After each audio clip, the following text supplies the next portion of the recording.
સુરતમાં હાર્ટ એટેકના બનાવોમાં સતત વધારો થઈ રહ્યો છે, ત્યારે એક યુવકનું હાર્ટ એટેકથી મોત થયું હોવાની શક્યતા સેવવામાં આવી રહી છે. ડુમસ રોડ વિસ્તારમાં આવેલા રિસોર્ટમાં કામ કરતો યુવક અચાનક કપડાં ધોતા ઢળી પડ્યા બાદ મોતને ભેટ્યો હતો. વિકાસ સતીશ મૈથની ડુમસ રોડ ખાતે આવેલા રેમ્બો રિસોર્ટ ખાતે રહેતો હતો. રિસોર્ટમાં સાફ સફાઈ સહિતના કામગીરી કરીને પોતાનું ગુજરાન ચલાવતો હતો. 10 દિવસ પહેલા જ વિકાસ રોજગારી માટે સુરત આવ્યો હતો.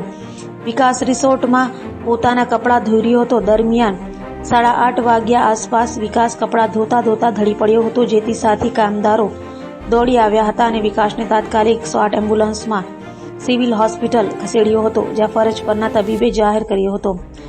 વિકાસ 10 દિવસથી સુરત આવ્યો હોવાથી તેના પરિવાર અંગે પણ કોઈ માહિતી નથી.